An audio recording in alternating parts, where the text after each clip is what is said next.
Avez-vous déjà remarqué comment certaines personnes semblent exercer un contrôle presque surnaturel sur l'environnement qui les entoure, sans prononcer un mot? Elles ne crient pas, elles ne supplient pas, elles se retirent dit simplement. Et soudain, tout change. L'énergie se transforme.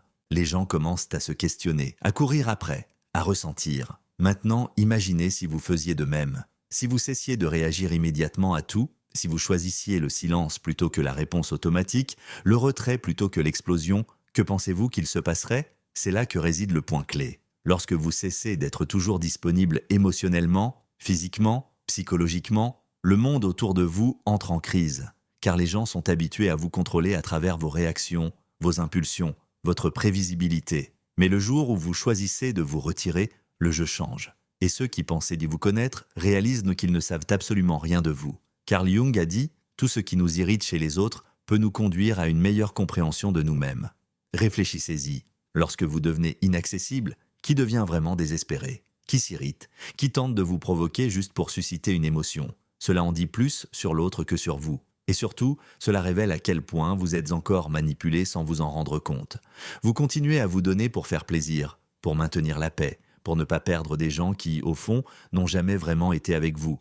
Et à chaque oui forcé, chaque réponse immédiate, chaque réaction émotionnelle, vous offrez une partie de votre énergie. Et à la fin de la journée, que reste-t-il? De la fatigue, de la frustration? Un vide que vous ne pouvez expliquer. Mais je vais vous dire pourquoi. Parce que vous êtes trop disponible pour ceux qui ne méritent même pas une minute de votre silence. Cette vidéo ne s'agit pas de tourner le dos au monde, il s'agit de choisir vous-même. Il s'agit d'apprendre ce que Jung appelait l'individuation. Le processus de devenir entier, authentique, complet. Et ce processus commence lorsque vous comprenez que le silence peut être plus fort que 1000 arguments. Que le retrait, lorsqu'il vient de la conscience et non de la fuite, est un acte de puissance. Alors je vous le demande maintenant, en vous regardant dans les yeux, combien de temps continuerez-vous à être contrôlé par les émotions des autres? Combien de temps réagirez-vous comme une marionnette chaque fois que quelqu'un touche à votre blessure? Peut-être est-il temps de couper ces ficelles, de vous retirer, de devenir un mystère. Parce que lorsque vous cessez d'être disponible, tout change. On vous a appris à être toujours présent, à répondre rapidement, à faire plaisir, à dire oui, même quand vous aviez envie de dire non. Depuis l'enfance, on vous a conditionné à croire que votre valeur réside dans votre disponibilité pour les autres. Mais voici une vérité que personne ne vous a peut-être dite avec cette clarté. Cette disponibilité excessive n'est pas une vertu, c'est une prison. Et tant que vous continuerez à penser que vous devez être accessible tout le temps, émotionnellement ou autrement, vous serez manipulé, vidé et oublié dès que vous ne serez plus utile. Savez-vous pourquoi? Parce que être toujours disponible vous rend prévisible. Et tout ce qui est prévisible devient un outil. Les gens commencent à vous utiliser comme un bouton d'urgence émotionnelle. Ils l'appuient quand ils veulent de l'attention, du soulagement, de la validation, puis vous remettent sur l'étagère. Mais vous ne vous en rendez pas compte, car vous êtes piégé dans l'illusion que être présent pour tout le monde fera en sorte que quelqu'un le soit pour vous. Mais ça ne fonctionne pas comme ça. Carl Jung a parlé de la persona, ce masque que nous portons pour être accepté, aimé, reconnu. Et c'est précisément ce masque qui vous maintient trop disponible. Vous dites que c'est bon quand vous étouffez. Vous répondez aux messages immédiatement même quand vous êtes épuisé. Vous vous expliquez, vous vous justifiez, vous vous défendez comme si vous deviez quelque chose au monde. Mais la vérité est que plus vous vous placez au centre de la scène des autres, plus vous disparaissez de la vôtre. Être disponible tout le temps est une forme subtile d'abandon de soi. C'est une manière déguisée de chercher l'approbation, d'éviter le rejet, de tenter de contrôler l'image que les autres ont de vous. Mais ce contrôle a un prix. Et le prix, c'est votre paix. C'est votre énergie vitale distribuée comme si elle était infinie. Or, elle est limitée, très limitée. Les gens qui veulent que vous soyez disponible tout le temps ne vous veulent pas, en réalité. Ils veulent ce que vous offrez. Validation, compagnie, distraction, réconfort émotionnel. Mais quand vous changez, quand vous posez une limite, quand vous refusez de réagir, ces mêmes personnes s'irritent, vous accusent, disent que vous êtes de bizarre. Ce n'est pas parce que vous avez changé, c'est parce que vous avez cessé d'être fonctionnel pour eux. Et voici le point le plus cruel. Plus vous êtes disponible, moins les autres vous accordent de valeur. Parce que ce qui est trop abondant devient un chiffon émotionnel. Personne ne respecte ce qu'il n'a pas à gagner. Personne ne valorise ce qui est toujours là. Alors arrêtez-vous et réfléchissez. Qui mérite vraiment votre temps? Qui mérite votre attention, votre présence, votre écoute? Ou mieux encore, qui mérite votre absence? Mais avant de répondre à cela, nous devons comprendre une chose essentielle. Pourquoi réagissons-nous autant? Pourquoi cédons-nous si facilement? Qu'est-ce qui se cache derrière ce désir presque automatique de répondre, de justifier, de faire plaisir? La réponse réside dans ce que Carl Jung appelait l'énergie psychique. Et c'est de cela dont nous parlerons dans la prochaine partie. Parce que votre énergie, c'est tout ce que vous avez. Et si vous n'apprenez pas à la protéger, quelqu'un s'en servira contre vous. Si ce contenu vous parle, cliquez sur le bouton d'abonnement et abonnez-vous à la chaîne. Merci pour votre soutien. Carl Jung ne voyait pas le psychisme humain comme une machine automatique qui réagit aux stimuli sans conséquence. Pour lui, notre esprit est comme un système d'énergie, et chaque pensée, chaque émotion et chaque action consomme une partie de cette énergie. La question est, choisissez-vous où va votre énergie ou laissez-vous le monde décider pour vous? Chaque fois que vous réagissez impulsivement, vous gaspillez de l'énergie psychique. Lorsque vous vous défendez contre une critique qui ne méritait même pas d'attention, lorsque vous répondez à une provocation juste pour prouver que vous avez raison, lorsque vous vous engagez dans des discussions inutiles, lorsque vous essayez de plaire à ceux qui ne vous valorisent pas, vous dépensez votre force intérieure sur ce qui ne vous nourrit pas. Et Jung était clair, ce que vous résistez persiste. Plus vous réagissez, plus vous vous liez. Les gens qui vivent émotionnellement vidés ne sont pas faibles. Ils sont mal dirigés. Et savez-vous ce qui arrive à quelqu'un qui vit épuisé? Il devient vulnérable. Et quand vous êtes vulnérable, vous devenez une proie facile. Les personnes manipulatrices, opportunistes et émotionnellement dépendantes le sentent. Elles remarquent que vous ne savez pas protéger votre énergie, que vous réagissez à tout, que vous essayez toujours de résoudre les problèmes du monde et elles en profitent. Jung a dit qu'un psychisme sain est celui qui sait garder l'énergie dans le système. Cela signifie savoir dire non sans culpabilité, savoir rester silencieux sans se sentir lâche, savoir observer avant d'agir. Parce que le vrai pouvoir ne réside pas dans la réaction, il réside dans le choix du moment et de la manière d'agir. Et cela n'est possible que lorsque vous vous connaissez suffisamment pour reconnaître vos propres impulsions. Combien de fois avez-vous perdu le sommeil à cause d'une conversation non résolue? Combien de fois avez-vous passé des heures à ressasser ce que vous auriez dû dire ou à essayer de comprendre pourquoi quelqu'un vous a maltraité? C'est de l'énergie qui se vide sans retour. Vous maintenez en vie des fantômes qui auraient dû mourir depuis longtemps et nourrissez des dynamiques qui n'existent que parce que vous insistez pour répondre. L'énergie psychique est comme un champ de force. Bien gardée, elle crée une présence. Vous entrez dans une pièce et inspirez le respect sans dire un mot, mais mal géré, vous devenez invisible, réactif, fragile. Et le monde n'a aucune pitié pour ceux qui cèdent facilement. Commencez donc à observer vos propres déclencheurs. Qu'est-ce qui vous fait réagir automatiquement? Qu'est-ce qui vous fait perdre votre centre? Ce sont les points exacts où votre énergie s'échappe, et c'est là qu'il faut travailler, pas pour devenir froid ou indifférent, mais pour être sélectif, pour être souverain sur vous-même, et voici l'une des plus grandes révélations de Jung. Lorsque vous conservez votre énergie, vous brisez les projections que les autres placent sur vous, et cela dérange beaucoup, car nous entrons maintenant dans un territoire sombre, celui de la manipulation silencieuse. Dans la prochaine partie, nous explorerons comment les personnes opportunistes se nourrissent de votre énergie et pourquoi votre indisponibilité désarme complètement ces jeux. Préparez-vous à regarder dans les yeux ceux qui vous ont toujours drainé sans que vous vous en rendiez compte. Vous pensez être en contrôle. Vous croyez que vos réactions sont des choix conscients. Mais la vérité est plus sombre. La plupart de vos réponses émotionnelles sont programmées. Et ceux qui comprennent cela vous manipulent facilement. Les personnes opportunistes n'ont pas besoin d'élever la voix, de menacer ou de forcer les situations. Elles se contentent d'appuyer sur les boutons que vous avez laissés exposés. Et vous réagissez toujours. Carl Jung appelait cela la projection, le mécanisme psychologique par lequel les gens projettent sur les autres ce qu'ils ne peuvent voir en eux-mêmes. Mais il y a un autre aspect de ce phénomène que peu remarquent. Pendant que les autres projettent sur vous, vous devenez aussi le réceptacle de ces images. Et plus vous êtes émotionnellement disponible, plus vous devenez une toile vierge pour ces projections. Vous connaissez cet ami qui ne vous contacte que lors d'une crise, ce partenaire qui a toujours besoin que vous sauviez la journée, cette personne qui vous loue, mais seulement tant que vous lui êtes utile. Rien de tout cela n'est un hasard. Ils ne se rapportent pas à vous. Ils se rapportent à l'idée qu'ils ont de vous, au rôle que vous acceptez de jouer. Et pourquoi acceptez-vous? Parce que vous avez peur de décevoir, peur de ne pas être aimé, peur d'être abandonné. La manipulation la plus efficace ne se produit pas dans les cris. Elle se produit dans le silence de la culpabilité. Lorsque vous sentez que vous devez quelque chose à l'autre, lorsque vous croyez que vous devez être disponible, que vous devez aider, que vous devez comprendre, même quand cela vous détruit de l'intérieur. Et voici le point central. Le manipulateur n'a pas besoin de vous contrôler. Il a juste besoin que vous continuiez à réagir de la même manière. Mais quand vous cessez de réagir, le jeu s'effondre. Quand vous commencez à dire non, à répondre par le silence, à vous retirer au lieu de vous expliquer, les projections commencent à s'effriter. Le masque qu'ils ont placé sur vous tombe. Et cela perturbe les gens, car ils ne savent plus qui vous êtes. Et pire, ils sont maintenant forcés de se regarder eux-mêmes. Et tout le monde n'est pas prêt pour cela. Votre indisponibilité est une menace, car elle force les autres à confronter leur propre vide. Le silence que vous offrez révèle le bruit intérieur qu'ils ne veulent pas entendre. Et alors viennent l'attaque, la critique, le drame émotionnel. Pas parce que vous avez tort, mais parce que vous avez cessé d'être un miroir pratique.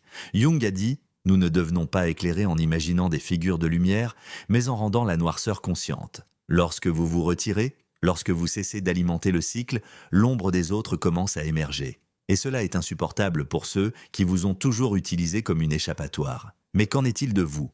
Êtes-vous prêt à gérer l'inconfort d'être mal compris, rejeté ou même attaqué pour vous protéger?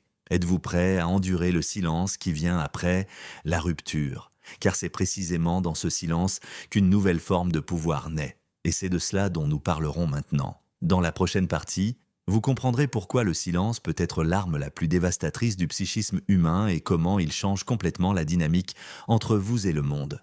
Le monde moderne est bruyant. Tout le monde veut être entendu, veut répondre rapidement, veut gagner des débats futiles et prouver son point, même si cela leur coûte leur propre paix. Mais il existe un pouvoir que peu connaissent et encore moins maîtrisent. Le pouvoir du silence. Pas le silence de la passivité ou de la lâcheté, mais un silence conscient, stratégique, d'une lucidité brutale.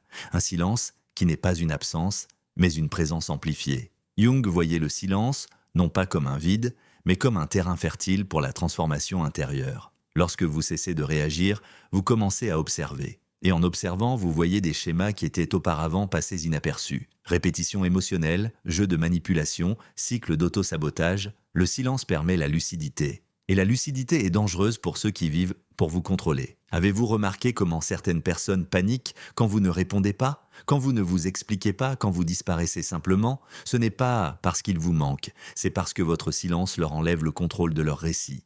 Tant que vous parlez, vous êtes encore dans leur jeu. Mais quand vous êtes silencieux, vous changez les règles. Et cela déstabilise quiconque prospère sur votre réaction. Le vrai silence n'est pas l'absence de voix, c'est la maîtrise de sa propre énergie. C'est le refus de se laisser entraîner par les émotions des autres. C'est le choix conscient de ne pas s'engager dans des batailles qui ne valent pas votre peine. Jung a dit que l'individuation, le processus de devenir qui vous êtes vraiment, exige ce recul car c'est seulement dans le silence que vous pouvez vous écouter sans l'interférence du monde. Mais ne vous y trompez pas. Le silence a un prix. Il vous éloignera des gens qui ne vous valorisaient que pour le rôle que vous jouiez. Il vous rendra incompréhensible pour ceux qui ne vous voyaient qu'à travers leurs propres projections.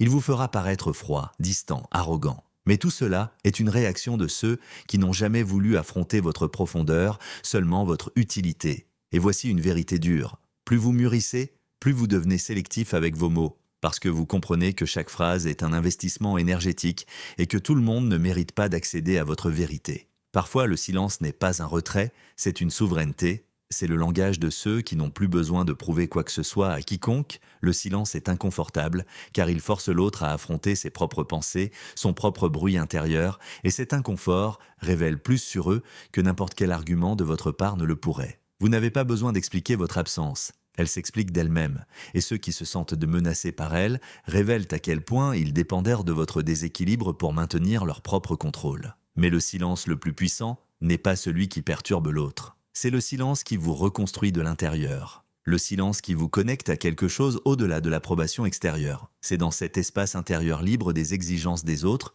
que vous commencez à récupérer votre énergie vitale pour vous reconnecter à votre essence. Et c'est précisément de cela dont nous parlerons dans la prochaine partie. Parce qu'il ne suffit pas de couper le bruit extérieur, il faut réapprendre à utiliser votre énergie consciemment pour choisir où elle va, où elle reste, et surtout où elle ne devrait jamais être gaspillée. Il est temps d'apprendre à être sélectif avec votre propre âme. Si vous êtes en train de récupérer votre énergie et de poser des limites, vous trouverez une vraie valeur dans mon livre « Au-delà de l'ombre ». Il décortique les idées les plus importantes de Jung et vous donne des outils pour protéger votre énergie, poser des limites et vous reconnecter à votre vrai moi. Le lien est dans le commentaire épinglé. À quoi bon comprendre tout cela intellectuellement si, en pratique, vous continuez à dire oui quand vous voulez dire non, à répondre à des messages qui vous dérangent, à participer à des conversations vides et à maintenir des relations qui n'existent que par inertie? La conscience sans action n'est qu'une autre forme d'autotromperie. La vraie transformation commence lorsque vous décidez fermement de devenir sélectif. Et cela nécessite une discipline émotionnelle. L'indisponibilité consciente ne consiste pas à être froid, arrogant ou indifférent. Il s'agit de ne plus être accessible à n'importe qui, n'importe quand, pour n'importe quelle raison. Il s'agit de prendre le contrôle de votre propre énergie, de votre temps, de votre paix. Et cela commence par de petites actions. Ne pas répondre immédiatement, respirer avant de réagir, quitter une discussion avant d'être entraîné dans le chaos, éteindre votre téléphone sans culpabilité, dire « pas aujourd'hui, je ne suis pas intéressé, je ne m'impliquerai pas », mais voici la partie la plus importante. Vous n'avez pas besoin de justifier votre absence, vous n'avez pas besoin d'expliquer votre silence. Vous ne devez rien à personne sauf à vous-même. Et cela, pour beaucoup de gens, est impardonnable, car lorsque vous refusez de vous expliquer, vous retirez à l'autre le pouvoir de vous maintenir dans un récit émotionnel où vous êtes toujours celui qui aide, qui comprend, qui est accessible. Carl Jung comprenait que chaque processus d'individuation passe par l'isolement, mais pas un isolement dépressif, un isolement sacré. Un temps de retraite intérieure où vous réapprenez à écouter votre propre voix sans l'interférence du monde, où vous reconstruisez votre identité, non pas sur le regard des autres, mais à partir de votre propre centre. Voulez-vous savoir un bon thermomètre pour votre évolution ? Observez qui commence à s'éloigner de vous lorsque vous devenez plus réservé. Observez qui essaie de vous provoquer quand vous cessez de réagir. Observez qui vous accuse d'avoir changé quand vous commencez enfin à vous protéger. Ce ne sont pas des signes que vous avez tort, ce sont des preuves que vous avez commencé à vous libérer. Être indisponible est inconfortable au début, vous vous sentirez coupable, vous penserez être égoïste, on vous dira que vous êtes trop dur, mais c'est une partie du processus de déconstruction. Vous avez passé votre vie à vous mettre en second. Il est naturel que le changement provoque un inconfort, non seulement en vous, mais aussi chez tous ceux qui ont bénéficié de votre ancienne version. L'indisponibilité consciente est la base de l'autodétermination. Lorsque vous dites non au monde, vous dites oui à vous-même. Lorsque vous vous retirez d'un environnement toxique, vous réaffirmez que votre paix vaut plus que n'importe quelle fausse connexion. Et lorsque vous cessez de vous expliquer, vous commencez à être respecté, même si c'est par peu de gens. Mais tout le monde n'est pas prêt pour ce type de présence, car votre absence émotionnelle exposera des blessures qu'ils ne veulent pas affronter. Elle révélera à quel point ils dépendèrent de votre chaos émotionnel pour se sentir en contrôle. Et c'est à ce moment que vient la rupture. Et avec la rupture vient la douleur, la solitude, l'éloignement, le sentiment de perdre quelque chose alors qu'en réalité, vous vous libérez. Mais que se passe-t-il après ? Qu'est-ce qui vient après le recul ? Qu'est-ce qui naît du silence ? Dans la dernière partie, nous parlerons de cela, de la renaissance qui n'arrive que lorsque vous avez le courage d'être mal compris, d'être seul et de devenir entier par vous-même. Il est temps de comprendre pourquoi la solitude des forts est le chemin vers la vraie liberté.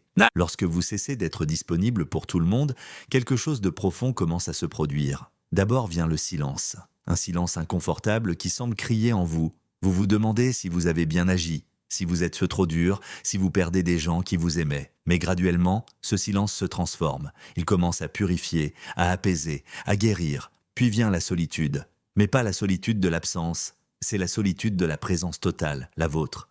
La solitude des forts, la solitude de celui qui ne se trahit plus pour garder les autres proches. Et dans cet espace où régnait autrefois la confusion, la clarté entre.